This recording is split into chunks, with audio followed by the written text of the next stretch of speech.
আসসালামু আলাইকুম এভরিওয়ান, সবাই কেমন আছেন? আলহামদুলিল্লাহ আমরা ভালো আছি। চলে এলাম নতুন আরেকটি ডেইলি ভ্লগ নিয়ে। তো শুরুতেই আজকের ভিডিওটা শুরুই হয়েছে বাহির থেকে। তো বাহিরে চলে গিয়েছিলাম, আমাদের কিছু কেনাকাটা ছিল, বাচ্চাদের জন্য আর নিজেদের জন্য কিছু কেনাকাটা ছিল। তো এই জন্য চলে গিয়েছিলাম বাহিরে। অনেকগুলো জায়গাতে ওই দিন যাওয়া হয়েছে।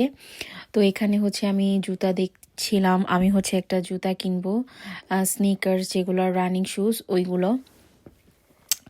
তো এখানে দেখছিলাম অনেকক্ষণ, মানে দেখার পরে লাস্টে হাজব্যান্ডের এই জুতাটা ভালো লেগেছে আমার জন্য, আর এইটাই সবচেয়ে সবচেয়ে সুন্দর ছিল জুতাটা।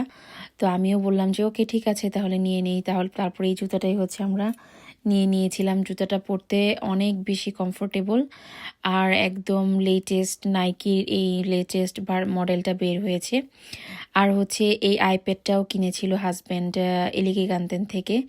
তো এখান থেকে আমরা ঘোরাঘুরি করে আমরা চলে এসেছিলাম বার্গার কিংয়ের এই বার্গারটা আমাদের অনেক বেশি ফেভারিট, একদম ক্রিস্পি চিকেন যেই বার্গারটা সেটা। আর এখানে বাচ্চাদের জন্য খাবার নিয়েছিলাম। ওরা খেলাধুলা, কয়েকটা টয় কিনেছিল, ওই টয়গুলো দিয়ে খেলছিল আর খাচ্ছিল।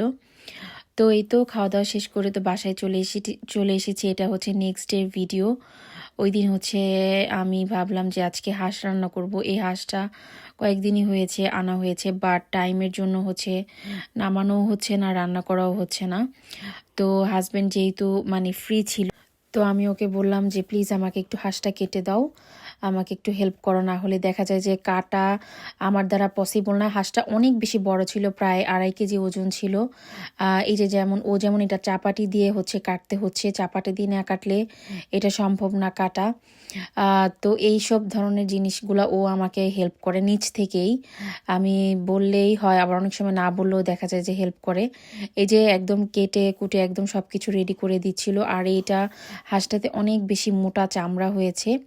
তো কিছু কিছু চামড়া আমরা নিয়েছি, আর বেশিরভাগ চামড়াটাই ফেলে দিয়েছি, কারণ চামড়াতে ওই ছোট ছোট লোম ছিল এজন্য। তো এই তো হাঁসটা কাটাটাই একটা বিগ চ্যালেঞ্জ। হাঁসটা কাটা হয়ে গেলে দেখা যায় যে রান্নাটা অনেকটা ইজি হয়ে যায়। আর ও হাঁসটা কেটে আমাকে পেঁয়াজও কেটে দিয়েছিল। অনেক বেশি পেঁয়াজ লেগেছে, কারণ আজকে অনেকগুলো রান্না করব।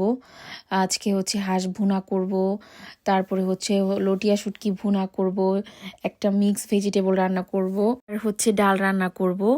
তো রাধোয়া শুটকি একদমই লাইক করে না। যেদিনই শুটকি রান্না করি বাসায় স্মেল হয়, তো ও খুবই বিরক্ত হয় যে মা তুমি কেন শুটকি রান্না করো। তারপর বলি যে না, আমাদের তো শুটকি রান্না করতেই হবে, কারণ শুটকি আমরা অনেক বেশি লাইক করি, আমরা বাঙালি।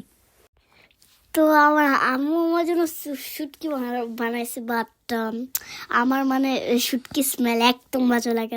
আম্মু বলে আমাকে খাওয়াতে চায়, নো ওয়ে আমি এখন খাবো, আম্মু আমাকে খাওয়াই, it's no way, never ever. আর এই যে এই সাইডে আমার হাঁসের যে মশলাটা সেটা আমি কষিয়ে নিচ্ছিলাম। অনেক বেশি ঝাল দিয়েছি, একদম বাটা মরিচও দিয়েছি, আবার গুঁড়া মরিচও দিয়েছি, কারণ যেহেতু এটা বিদেশি হাঁস, ফার্মের হাঁস, এটাতে বেশি করে মশলা দিতে হয়, আর একদম একদম ভাজা ভাজা করে রান্না করতে হয় পানি ছাড়া, কারণ এই হাঁসটা থেকে অনেক পানি উঠে। আমি অনেকক্ষণ পানি ঝরা দিয়ে রেখেছিলাম ঝাঁঝরিতে, বাট তারপরে এই হাঁসটা থেকে অনেক পানি উঠেছে। তো আমি একদম অনেক আস্তে আস্তে না পানি দিয়ে কষিয়ে কষিয়ে হাঁসটা আমি রান্না করেছি। প্রায় 2 আওয়ার্স আমার লেগেছে। আর হাঁসটা খেতে এত অসাধারণ হয়েছিল, এত মজা হয়েছিল যে কোনোভাবেই বোঝার উপায় নেই যে এটা বিদেশের ফার্মের হাঁস। একদম মনে হচ্ছিল বাংলাদেশের যে রাজহাঁসগুলো থাকে না, এই টাইপের। হাঁসটা খেতে অনেক বেশি মজা হয়েছিল, আলহামদুলিল্লাহ খুব মজা করে খেয়েছি হাঁসটা।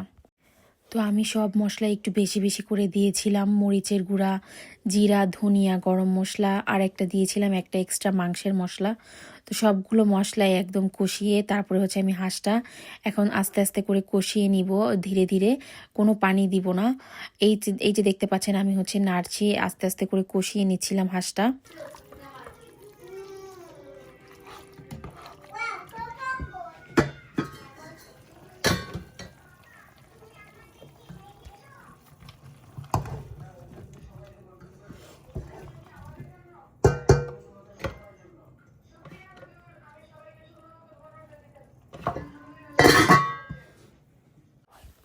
তো এই তো ওই পাশে হচ্ছে আমি একটা মিক্স সবজি রান্না করছিলাম। সবজিটা হচ্ছে আগের দিন রাত্রে হচ্ছে আমি কেটে একদম পরিষ্কার করে ধুয়ে ঝাঁঝরিতে রেখে দিয়েছিলাম ফ্রিজে, নর্মাল ফ্রিজে। আর এই যে আমি এখন হচ্ছে আমি লবণ দিতেই ভুলে গিয়েছিলাম সবজিতে, তারপর লাস্টে হচ্ছে আমি লবণ অ্যাড করে নিলাম একদম বাগারের আগে। আর এখন হচ্ছে বাগারটাও ভেজে নিয়েছি, আমি এখন বাগার দিয়ে দিব। এভাবে করে সবজি রান্না করলে আমি খেতে পারি, কারণ বিদেশের সবজিগুলো মানে বিদেশি দোকানের যে সবজিগুলো তো ওগুলো তত একটা খেতে ভালো হয় না, বাট এভাবে বাগার দিয়ে রান্না করলে খুব বেশি মজা হয় খেতে। তো এই তো এক এক করে আমার সবজি রান্নাটাও কমপ্লিট। আর ওখানে ওই সাইডে তো আমার হাঁসও রান্না হচ্ছে, আর আরেক সাইডে হচ্ছে আমি ডালও রান্না করে নিয়েছিলাম, এক এক করে শুটকিও ভুনা করে নিয়েছি। এটা হচ্ছে আমি রাদোয়াকে খেতে দিয়েছি, বলেছি যে তুমি নিজের হাতে খাও। মাশাল্লাহ একটু খেয়েছে, তেমন একটা নিজের হাতে খেতে চায় না, বাট আমি তারপরও ট্রাই করাই। তো এই তো এক এক করে আমার সবগুলো রান্নাই কমপ্লিট হয়ে গেছে। আশা করছি আজকের মানে ঘোরাঘুরি আর রান্নার ভিডিওগুলো ভালো লেগেছে। ভালো লাগলে প্লিজ একটি লাইক দিবেন আর সাবস্ক্রাইব করে আমার চ্যানেলের পাশেই থাকবেন। দেখা হবে নেক্সট ভিডিওতে। আর আল্লাহ আমাদের হাফেজ। পাশে ভিডিও থাকবেন। Bye bye.